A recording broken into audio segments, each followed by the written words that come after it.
The question was, who do you think has most influenced the view of yourself? Oh, the view of myself.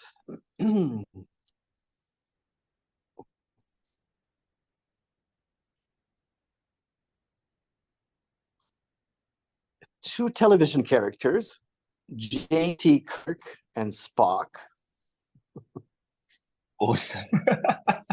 And the other person that really influenced me a lot was Brian Eno.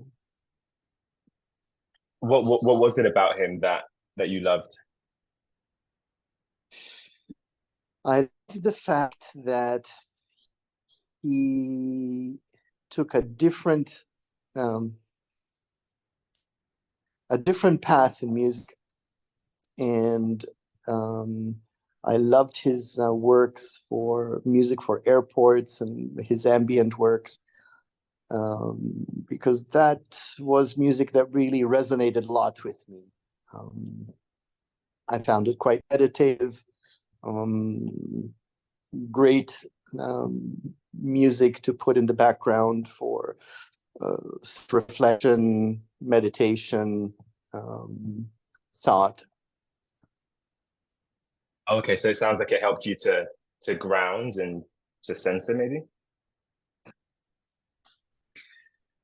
Yeah, his music helped me to slow down, I think, Okay, okay. to slow down the mind, and to connect with deep thought.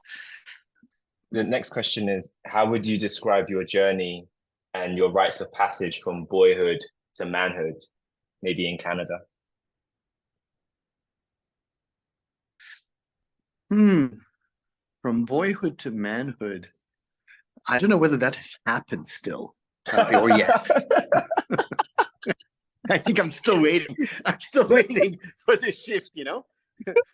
Yeah, yeah. So Fair enough. can't quite Okay. say that is an event I can. How did it? Let's see. In Canada, Yeah. um, I am a child of immigrants, in fact, refugees who escaped who escaped the Iron Curtain, who moved to Canada to find a life for themselves and their family. And so being, let's say, being considered as an outsider with strange customs and strange language and all this did not make my life easy as a child. Um, and of course, my parents were not very well off when we arrived in Canada. And so it was a challenging time to um, to grow up. This was in the 70s, when I entered, my teenage years, early 70s, mid 70s.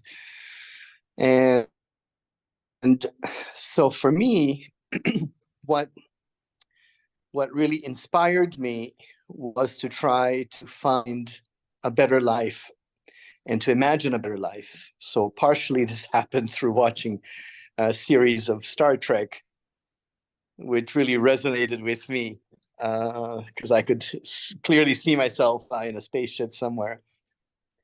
And I thought that the social message that show in particular had put across, um, was quite different from most of the things that were on TV.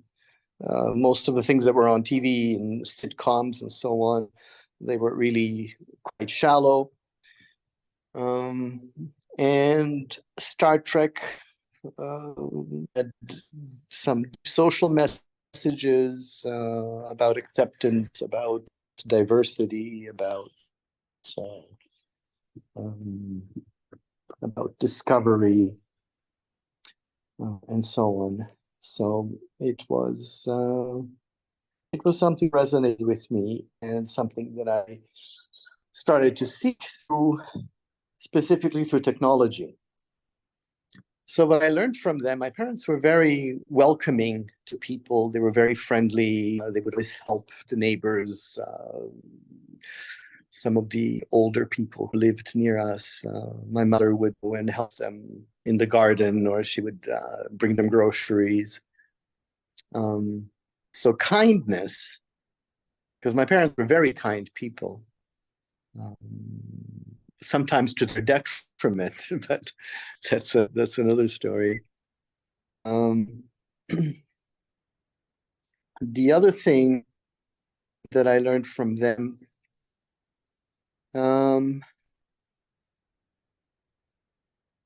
because I cannot say I had a easy childhood, and certainly from the teenage years, it was very difficult. My father was the kind of person who would come home, put on the TV and watch sports, and he would be waiting to be served dinner. And my mother would cook and clean, of course. She was also working. And for me, I was looking for something quite different as I started to explore relationships. And I started to explore spirituality at an early age. My mother was very religious, fundamental Christian Catholic. So we could do nothing without going to church. We could not eat without praying, cannot go to bed without praying, cannot get up without praying. Had to pray all the time. And I started to question these Christian concepts, if you will. And this here began the clash with my mother, because I was not allowed to question these subjects. I was not allowed to question the dogma and the rules. And so I think here came, it was funny because I feel that in the way that my mother was so critical of anything that was different and anything that wasn't part of her culture and her beliefs, she was very violently against any concept in books. I remember, I had bought Dungeons and Dragons, and I remember she threw these books away because she thought it was, there were depictions of monsters and the devil in her eyes. She would trash my T-shirts if I had any kind of strange images on my T-shirt. Yeah. Wow. So, in this way, I had started to ask questions about subjects of beliefs, and how beliefs are also important in some people's relationships. So with everything that you said there and how you grew up, what would you say your relationship with yourself is like?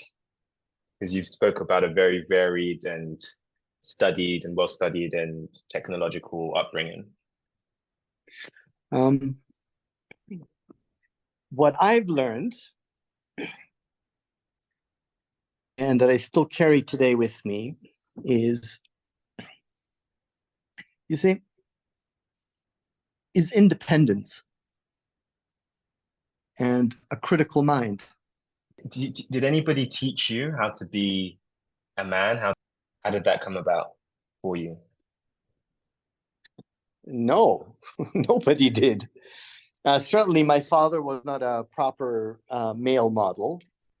He was, if you're used to watching, 70s comms, he was the Archie Bunker. He was uh,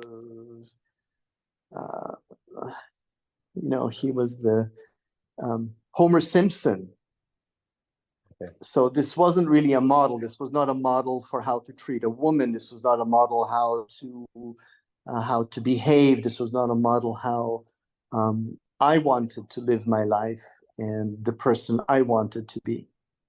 Outside of my father's kindness and dedication to his job,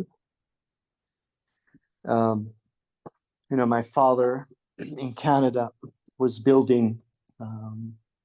He was making the drawings for compressor stations to transport gas across the country.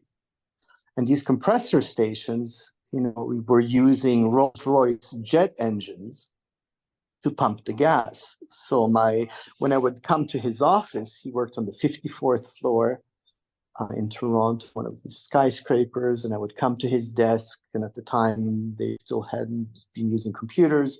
So I would see these blueprints, these huge drawings with thousands of lines and calculations and numbers and connections. And I was so impressed by this. But the moment that he would come home, that would be it. He would get out of his suit, he would take off his tie, he would put on an old t-shirt and some old jeans, and that was it. So there was never really a moment that I could think with my father where he taught me or my brother about being a man, about the secret to life and success and so on. And had a so I had to look outside for these role models. And where were they? I tried to find them, and I tried to model myself, my actions on things that I admired in men, behaviors I admired in men, styles I admired in men. But there was no particular person, I would say. So, can I ask you this? And you spoke about spirituality and some of the things that you've been studying across the years. What does Yeah, femininity mean to you?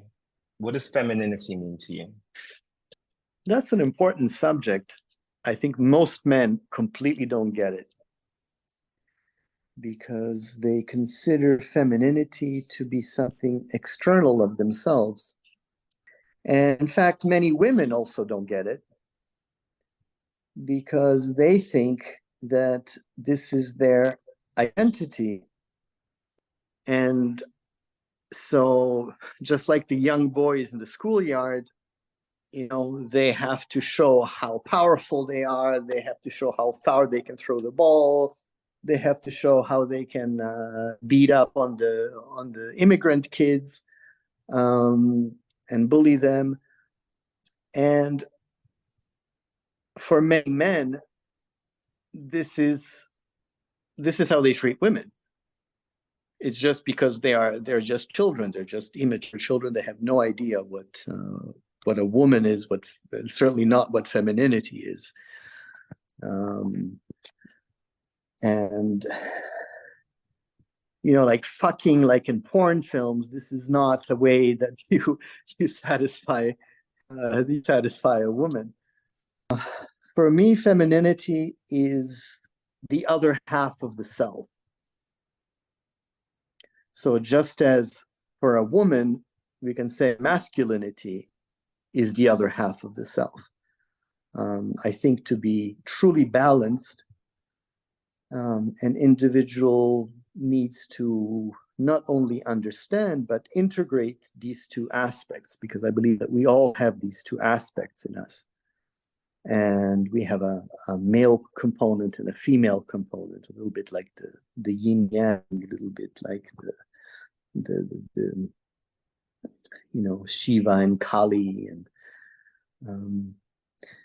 and this concept of being whole for me means being aware of one's feminine aspects and masculine aspects.